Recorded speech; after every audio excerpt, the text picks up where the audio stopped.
Well, listen, if you don't have anything to say, you blab. You just go on and on and on and on and on and on and on and on and on and on and on. Voters do not agree with these despicable women on The View. They are wildly out of touch with the vast majority of Americans, and frankly, they should seek. The debate surrounding daytime television and political commentary continues to spark strong reactions from audiences across the country. Critics argue that some television personalities spend more time repeating familiar talking points than engaging with the concerns of everyday Americans. Programs like The View have long been at the center of these discussions, with supporters praising the show's willingness to tackle controversial topics, while critics accuse it of being out of touch with a large portion of the public. For years, Whoopi Goldberg has been one of the show's most recognizable voices.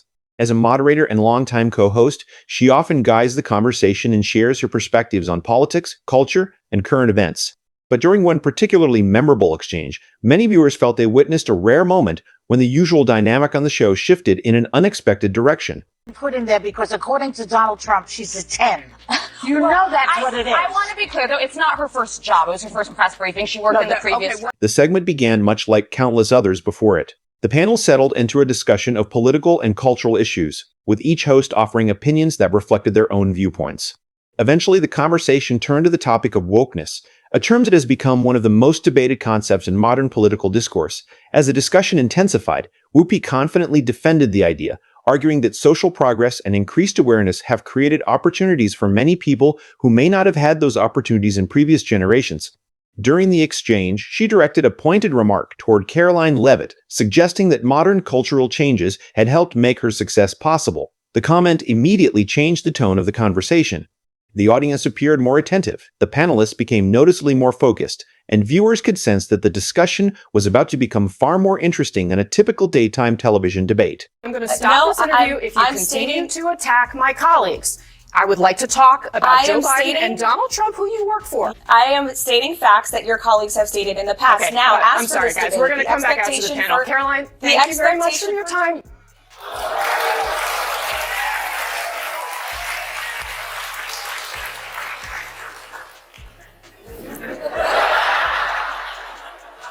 That was so good. What happened next captured attention because it reflected a larger debate happening across the country. Supporters of progressive social movements argue that increased awareness of inequality and discrimination has expanded opportunities and created a more inclusive society. Critics, however, contend that the concept is often applied too broadly and can sometimes discourage open discussion and differing viewpoints. As the conversation continued, viewers anticipated a direct response. Both sides of the debate have become familiar with these arguments over the years, and many audience members likely expected another exchange of well-rehearsed talking points. Yet moments like these continue to attract attention because they highlight the ongoing cultural divide over how society should balance social progress, free expression, and political disagreement. Rather than being just another television segment, the exchange became part of a much larger conversation about media, politics, and the role public figures play in shaping public opinion. This young lady claimed her, quote, on-air snub proves that you-know-who will not be treated fairly in the upcoming debate. Now, do you think this is going to make people doubt whether CNN can stay objective, or is this more the same of, everybody's against me, it's all rigged, I tell you. Is everything rigged? No, it's their MO. That's what they do. Rachel Maddow said last week, she's like, if the election is lost, it was rigged. If there's a debate, then the moderators are probably biased and they're prejudiced. As the discussion continued, the atmosphere in the studio became noticeably more intense. What had started as a routine political debate was quickly turning into one of the most talked about moments of the episode. Many viewers felt that the exchange had moved beyond a simple disagreement and into a broader discussion about merit, opportunity, and political ideology. Critics of Whoopi Goldberg argued that her comments seemed dismissive of Karoline Leavitt's accomplishments, suggesting that her success was primarily the result of broader cultural changes rather than her own effort and achievements. Supporters of Goldberg, however, viewed the remark as part of a larger argument about how social progress has expanded opportunities for many people. Karoline responded calmly and confidently. Rather than reacting emotionally, she focused on presenting her perspective and explaining why she disagreed. That composure immediately changed the dynamic of the conversation. Viewers could sense that both sides were preparing to defend fundamentally different views about culture, politics, and the role of social movements in modern society. disgusting speech that any president, certainly in my lifetime, has ever given.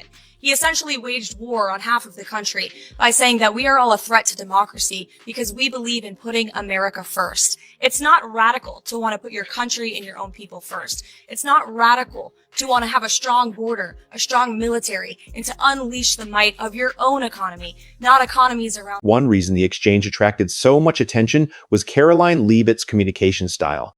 Supporters often praise her ability to remain composed under pressure and clearly articulate her positions even when facing criticism.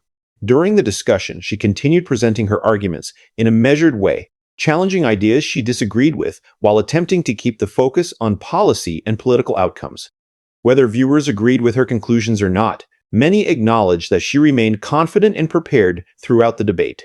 That confidence became one of the defining features of the segment and helped fuel the conversation that followed online. Cultural Marxism trickling its way through every institution in this country. The public school system, the higher education university system, Hollywood, big tech, the corrupt mainstream media that I fought against in President Trump's White House are indoctrinating my generation of Americans into hating our country, hating one another based on race and gender and all of this other. As the discussion progressed, many viewers noticed a shift in the energy of the room. The exchange had become less about individual personalities and more about competing political philosophies. The panelists were no longer discussing a single comment. They were debating broader questions about diversity, inclusion, opportunity, and political disagreement. Karoline raised questions that resonated with many conservatives, particularly regarding whether ideological diversity receives the same level of acceptance as other forms of diversity. Supporters of progressive movements strongly disagreed with her conclusions, but the discussion highlighted an ongoing national debate that extends far beyond one television segment. The audience appeared deeply engaged as both sides continued defending their positions. It was one of those moments where viewers at home could tell the conversation had struck a nerve. You know, listen, if you don't have anything to say, you blab. You just go on and on and on and on and on and on and on and on and on and on and on. Right. That's what you hear. Yeah. When they don't have anything to hold you with, nothing to make you think about what they have. As clips from the exchange began circulating online, social media quickly amplified the discussion. Supporters and critics on both sides shared highlights, offered commentary, and debated who had made the stronger arguments. The viral reaction also reflected a larger trend in modern media. Television moments no longer end when the broadcast is over. Instead, they often take on a second life online, where millions of people analyze, criticize, and reinterpret every statement. At the same time, many of the more dramatic claims circulating online about lawsuits, scandals, and behind-the-scenes consequences remain subjects of speculation and should be treated carefully unless supported by verified reporting. What is certain, however, is that the exchange generated significant attention and became part of an ongoing national conversation about politics, media, and cultural change. Talk at you, not to you, and that's what she was doing, and she was doing it, and it's not new. No. But everybody's hip to you all now. Yeah. And we are anticipating that you are not prepared. Because you keep saying you going and you preparing when you're on the... For many viewers, the moment stood out because it offered a perspective they don't often hear on mainstream daytime television. Supporters of Karoline Leavitt felt she brought a different viewpoint to the discussion and appreciated her willingness to defend her position under pressure. They viewed her performance as an example of someone confidently presenting their arguments in a setting where opposing opinions can sometimes be outnumbered. Others, of course, saw the exchange differently and believed the hosts were simply challenging her views, as they would any guest with a contrasting political perspective. Regardless of where viewers stood, the discussion clearly resonated with audiences and generated significant online attention. This program yesterday, Joy Behar stirring the pot of controversy after saying this about Karoline. She's probably been put in there because, according to Donald Trump, she's a 10. You know that's what it is. You want to take this? No, you cannot be attractive and smart. I will try to give Joy the benefit, and thank you. I try to give Joy the benefit of the doubt that she didn't see that briefing. Because if you saw that yesterday on numerous topics, no big binder, I think she might have had a different impression of this young woman who held her. The debate also sparked conversations about the careers and public influence of both women. Karoline Leavitt has gained recognition in political circles for her communication skills and growing public profile. Supporters point to her confidence, preparation, and ability to engage in high-profile debates as reasons for her increasing visibility. Meanwhile, Whoopi Goldberg remains one of the most recognizable figures in American entertainment. Beyond her work on television, she has built a decades-long career as an actress, comedian, and media personality. While critics argue that her recent public appearances have generated controversy, supporters note that her influence and longevity in the industry reflect a career that has spanned multiple generations and forms of media. Or reading about anything dealing with Karoline Leavitt before she made that remark. Because Karoline Leavitt she went to St. Anselm College, she worked for WMUR Ran for TV. Congress? In New Hampshire, she ran for Congress at the age of 25, but on a very good campaign. As the conversation spread online, many dramatic claims began circulating across social media platforms. Supporters and critics of The View shared videos, reactions, and commentary, often interpreting events through their own political perspectives. Some posts allege behind-the-scenes conflicts, advertiser concerns, or legal disputes involving the show and various public figures. However, many of these claims remain unverified or are based on speculation rather than publicly confirmed information. In today's media environment, viral stories can spread rapidly before all the facts are known. As a result, viewers are often encouraged to separate confirmed reporting from rumors and online speculation. What is undeniable is that the controversy generated attention, fueled debate, and became another example of how television moments can quickly evolve into nationwide discussions across social media. Lost by 8 or 9 points, but she still put on a good campaign. Then she was the press secretary for the Trump campaign, going on TV literally every day. Well, heavily pregnant and a new mom. Yeah, she's a new mother. And then she goes out yesterday and gives and this is speaking very objectively, because I've watched every press secretary since going back to Marlon Fitzwater. Yeah, I'm that old. And she went out there for her very first briefing at the age of 27 years old, the youngest press secretary ever. To supporters of Karoline Leavitt, her appearance represented someone willing to challenge viewpoints she disagrees with while remaining composed in a difficult environment. They see her as an example of a rising political figure who is unafraid to engage in public debate and defend her positions. Critics may disagree with her arguments, but even many opponents acknowledge that she has become an increasingly visible voice in contemporary political discussions. The strong reactions on both sides demonstrate just how influential these cultural and political debates have become.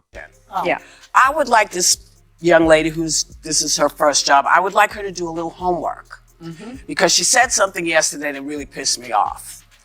And that was, she said, there will be no wokeness here. Oh, yeah. Let me explain something to you, because without that wokeness, you might not have that job. Yeah. Because women were not invited to that table. Women were not invited to many tables in. The future of The View continues to generate discussion among both supporters and critics of the program.